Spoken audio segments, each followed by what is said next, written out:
উড়িষ্যার উপকূল, সন্ধ্যা, বাতাসে উত্তেজনা, সমুদ্রের জল স্তব্ধ। দূর থেকে দৌড়ে এলো সেনাবাহিনীর গাড়ি। রেড জোন ঘোষণা, মাছ ধরার নৌকা ফিরে গেছে ঘাটে, পাখিরাও উড়ছে না। হঠাৎ নীরবতা ভাঙল বিকট শব্দে, ধোঁয়ার কুণ্ডলী, আগুনের ফুলকি। সাইলো থেকে ঊর্ধ্বে উড়ে গেল এক বিশাল ক্ষেপণাস্ত্র। ইঞ্জিনের গর্জনে কেঁপে উঠল চারপাশ। কিছুক্ষণের মধ্যেই তার চোখের আড়াল। ঘণ্টাখানেক পর ডিআরডিওর কন্ট্রোল রুমে হৈ হৈ করে উঠলেন বিজ্ঞানীরা। সফল হয়েছে পরীক্ষা। ক্ষেপণাস্ত্রটি নির্ধারিত গতিপথে, নির্ধারিত গতিতে, নির্ধারিত উচ্চতায় পৌঁছেছে। ডামি ওয়ারহেড নির্দিষ্ট স্থানে আঘাত এনেছে। ভারতের প্রতিরক্ষা মন্ত্রণালয় এক বিবৃতিতে জানায়, টিএআরএ ট্যাকটিক্যাল অ্যাডভান্সড রেঞ্জ অগমেন্টেশন সিস্টেমের সফল ফ্লাইট ট্রায়াল সম্পন্ন হয়েছে। এটি বোমাকে নিখুঁত ও লক্ষ্যভেদী অস্ত্রে রূপান্তর করতে সক্ষম। আন্তর্জাতিক বিশ্লেষকরা বলছেন, এটি আসলে 10,000 কিলোমিটার পাল্লার আইসিবিএম পরীক্ষা। ভারতীয় সূত্রে এটির নাম অগ্নি-6 বা সূর্য। যদিও সরকারিভাবে নাম ঘোষণা করা হয়নি, তবে এতটুকু নিশ্চিত যে ভারত এখন পৃথিবীর গুটি কয়েক দেশের একটি যারা এত দূরপাল্লার হাইপারসনিক মিসাইল তৈরি করতে সক্ষম। ভারতের মিসাইল প্রোগ্রাম অগ্নি সিরিজ দিয়ে শুরু। অগ্নি-1, অগ্নি-2, অগ্নি-3, অগ্নি-4, অগ্নি-5। ধাপে ধাপে ভারত নিজেদের সক্ষমতা বাড়িয়েছে। অগ্নি-5 এর পাল্লা 5,000 কিলোমিটার। এটি চীন ও ইউরোপের কিছু অংশ টার্গেট করতে পারে, কিন্তু এবারের পরীক্ষিত মিসাইলটি তার চেয়ে বহুগুণ শক্তিশালী। বিশ্লেষকদের ধারণা, এই মিসাইলের পাল্লা 10,000 কিলোমিটার, অর্থাৎ এটি আফ্রিকা, অস্ট্রেলিয়া, ইউরোপের সব দেশ, আমেরিকার পূর্ব উপকূল, এমনকি গ্রিনল্যান্ডও টার্গেট করতে পারে। এটিকে সঠিকভাবে আইসিবিএম বলা যায়। শুধু পাল্লা বাড়ানো নয়, বিশেষজ্ঞরা বলছেন এই মিসাইলে হাইপারসনিক গ্লাইড ভেহিকল প্রযুক্তি ব্যবহার করা হয়েছে। সাধারণ ব্যালিস্টিক মিসাইল নির্দিষ্ট প্যারাবোলিক পথে চলে, প্রতিরক্ষা ব্যবস্থা সহজেই তা ট্র্যাক করে, কিন্তু হাইপারসনিক গ্লাইড ভেহিকল উৎক্ষেপণের পর বায়ুমণ্ডলের উপরের স্তরে গ্লাইড করে, পথ পরিবর্তন করতে পারে, রাডার ফাঁকি দিতে পারে, প্রচলিত প্রতিরক্ষা ব্যবস্থা ভেদ করতে পারে। এটিকে গেম চেঞ্জার বলা হয়। এই প্রযুক্তি আয়ত্ত করে ভারত, চীন ও পাকিস্তানের মিসাইল প্রতিরক্ষা ব্যবস্থাকে অকেজো করে দিতে পারে। হাইপারসনিক প্রযুক্তি আয়ত্ত করা অত্যন্ত কঠিন। যুক্তরাষ্ট্র, রাশিয়া ও চীন বহু বছর ধরে গবেষণা করছে। ভারত এখন তাদের কাতারে। এটি ভারতের বৈজ্ঞানিক ও প্রকৌশল সক্ষমতার বড় উদাহরণ। এই পরীক্ষার সবচেয়ে বড় তাৎপর্য হল, ভারত এখন নিউক্লিয়ার ট্রায়াড সম্পন্ন করেছে।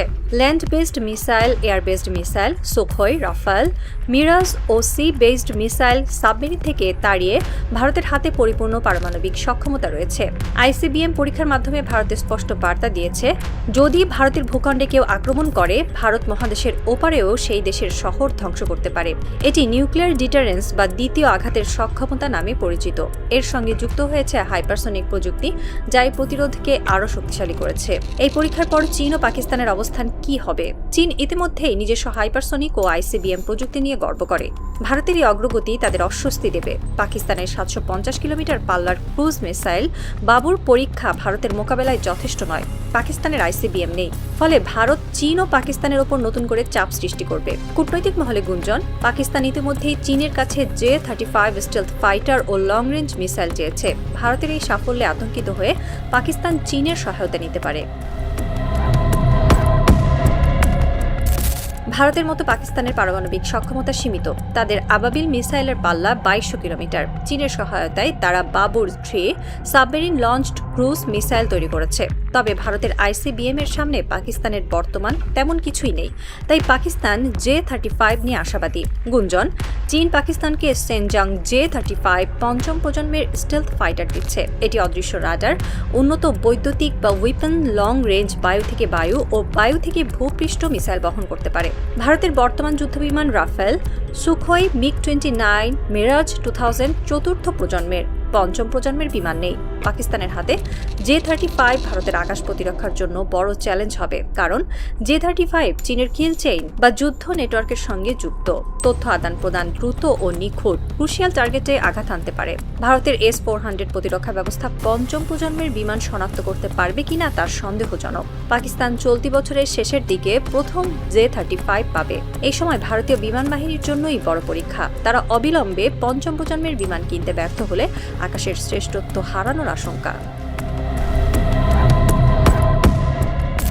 এই অস্ত্র প্রতিযোগিতার ময়দানে বাংলাদেশ চুপ। আশেপাশের দেশগুলো missile, submarine, stealth fighter, hypersonic নিয়ে ব্যস্ত।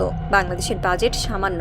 সামরিক সক্ষমতা সীমিত, আধুনিক যুদ্ধবিমান বা দূরপাল্লার মিসাইল নেই। আছে মাত্র 8টি MiG-29, কিছু F-7, Y-8 হেলিকপ্টার। নৌবাহিনীতে পুরনো জাহাজ, সাবমেরিন নেই। ডিফেন্স কাঠামো আধুনিক নয়। যখন প্রতিবেশীরা হাইপারসনিক নিয়ে লড়ছে তখন বাংলাদেশ অস্ত্রহীন এক যোদ্ধার মতো। কিন্তু বাংলাদেশের ভৌগোলিক অবস্থান অত্যন্ত সংবেদনশীল। উত্তরে চীন ভারত প্রতিদ্বন্দ্বিতা, পূর্বে মায়ানমারের অস্থিরতা, দক্ষিণে বঙ্গোপসাগরের জটিলতা। অস্ত্র প্রতিযোগিতার আগুন ছড়ালে বাংলাদেশ পূর্বে। বাংলাদেশের উচিত গুটিয়ে না থাকা। প্রয়োজনীয় প্রতিরক্ষা সামগ্রী কেনা জরুরি, তবে প্রশ্ন হলো বাংলাদেশ কোথা থেকে কিনবে? মার্কিন চাপে রাশিয়া ও চীনকে এড়িয়ে চলছে বাংলাদেশ। সম্প্রতি ডক্টর ইউনূসের অন্তর্বর্তী সরকার যুক্তরাষ্ট্রের সঙ্গে এক বাণিজ্য চুক্তি করেছে। চুক্তির আওতায় যুক্তরাষ্ট্র বাংলাদেশকে 131টি শর্ত দিয়েছে। বিপরীতে যুক্তরাষ্ট্র বাংলাদেশের মাত্র 6টি শর্ত মানতে রাজি হয়েছে। এটি বাংলাদেশের জন্য খুবই লজ্জাজনক। চুক্তিটি যুক্তরাষ্ট্র তাদের জনগণকে জানানোর জন্য ওয়েবসাইটে প্রকাশ করেছে, অথচ বাংলাদেশের জনগণ এখনো জানে না এই চুক্তির বিস্তারিত। শুধু চুক্তি কেন, যুক্তরাষ্ট্র চাইলেই বাংলাদেশের সামরিক নীতিও নিয়ন্ত্রণ করতে পারে। তাহলে কোন দেশের কাছ থেকে অস্ত্র কিনবে বাংলাদেশ? সরকারকে সিদ্ধান্ত নিতে হবে। চীন এই অস্ত্র প্রতিযোগিতায় সবচেয়ে এগিয়ে। DF-21, DF-26, DF-41 ICBM এর পাল্লা 12 থেকে 15,000 কিলোমিটার। চীনের J-20, J-35 পঞ্চম প্রজন্ম স্টেলথ ফাইটার। চীনের Yan-18, Yan-21 হাইপারসনিক প্রযুক্তি ব্যবহার করে। চীনের পারমাণবিক ডকট্রিন হলো নো ফার্স্ট ইউজ, কিন্তু প্রযুক্তি উন্নতির সাথে সাথে সেই নীতি বদলাতে পারে। এখন চীন ও ভারতের মধ্যে কড়া প্রতিদ্বন্দ্বিতা লাদাখ সীমান্ত নিয়ে। আকাশে ভারতের রাফাল, জমিতে রুশ ট্যাঙ্ক, সমুদ্রে আধুনিক জাহাজ। ভারত চীনকে টেক্কা দিতে চায় নিজেকে বৈশ্বিক শক্তি হিসেবে প্রতিষ্ঠিত করতে। চীন এই সম্ভাবনা মেনে নিতে চায় না, তাই চীন পাকিস্তানকে J-35 ও অত্যাধুনিক সাবমেরিন দিচ্ছে। চীন ও ভারতের এই প্রতিযোগিতা সমগ্র দক্ষিণ এশিয়াকে অস্থিতিশীল করছে। বাংলাদেশ মাঝখান থেকে ঠিকাদারি সইতে পারে, তাই কূটনীতিতে জাদু দেখাতে হবে সরকারকে। যুক্তরাষ্ট্র এই অঞ্চলে সবচেয়ে বড় প্রভাবশালী শক্তি। তারা ভারত ও পাকিস্তান উভয় দেশের সঙ্গেই সম্পর্ক রাখতে চায়। ইরান যুদ্ধে যুক্তরাষ্ট্রের সামর্থ্য কমে গেলেও এখনও তারা বিশ্বের সবচেয়ে শক্তিশালী সামরিক শক্তি। ইন্দো প্যাসিফিক কৌশলের আওতায় যুক্তরাষ্ট্র চীনকে রুখতে ভারতের পাশে থাকতে চায়। কিন্তু ভারত যদি খুব শক্তিশালী হয়ে যায় তাহলে ভারত যুক্তরাষ্ট্রের জন্য প্রতিদ্বন্দ্বী হয়ে উঠতে পারে। তাই যুক্তরাষ্ট্র ভারতে অস্ত্র দেয়, কিন্তু পাকিস্তানেও সীমিত অস্ত্র দেয়। J-35 পাকিস্তানকে দেয়া। চীন যুক্তরাষ্ট্রের কৌশল নকল করতে পারে। আমেরিকা J-35কে ক্ষতিকর অস্ত্র বলে বিবেচনা করতে থাকে। কাজে ইসরায়েল ও ভারতকে F-35 দিতে রাজি নয়, কিন্তু চীন তা দিচ্ছে পাকিস্তানকে। এটি যুক্তরাষ্ট্রের জন্য মোটা দার চ্যালেঞ্জ। তারা হয় ইন্ডিয়াকে F-35 দেবে, নয় আঞ্চলিক ভারসাম্য রাখতে পাকিস্তানের J-35 রপ্তানি বন্ধ করতে চীনকে চাপ দেবে। বাইডেন বা ট্রাম্প যাই করুন, যুক্তরাষ্ট্রের কাছে সহজ সমাধান নেই। বাংলাদেশের জন্য এখন সময় জরুরি আকাশ প্রতিরক্ষা ব্যবস্থা কেনা, আধুনিক যুদ্ধবিমান কেনা, নৌবাহিনীর আধুনিকায়ন, গোয়েন্দা তথ্য বাড়ানো ও কূটনৈতিক জোট গঠন। বাংলাদেশের বর্তমান সরকার অবশ্য যুক্তরাষ্ট্রের সঙ্গে চুক্তি করে অন্যায়ভাবে নিজেদের হাত বেঁধে ফেলেছে।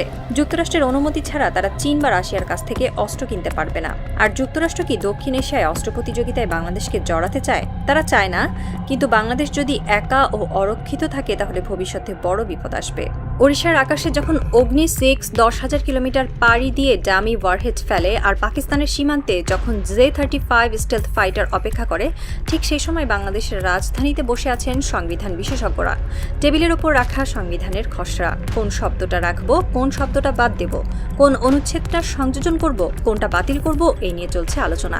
বাইরে আকাশে মিসাইল ওড়ে, আর এপারে আমরা আলোচনা করছি জনগণের অংশগ্রহণ নিয়ে। ৭১-এর মুক্তিযুদ্ধে যাদের বন্দুক ছিল স্বাধীনতার সূর্য ওঠানোর জন্য, সেই বন্দুক আজ জাদুঘরে। যাদের অস্ত্র ছিল শত্রুর বিরুদ্ধে লড়াই করার জন্য, সেই অস্ত্র আজ শুধু স্মৃতি। আমাদের কাছে আজ কিছু নেই।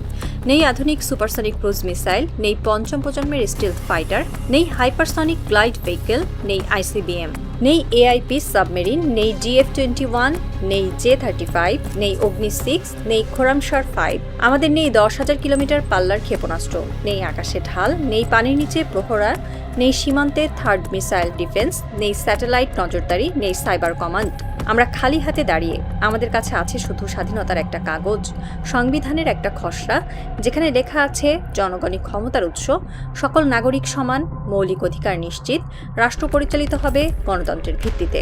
আমরা সেই কাগজ নিয়ে বসে থাকি, অথচ বিশ্ব দৌড়াচ্ছে। বিশ্বের দৌড়ের গতি এত বেশি, আমাদের এই কাগজের বাতাস কখন উড়ে যাবে কেউ জানে না।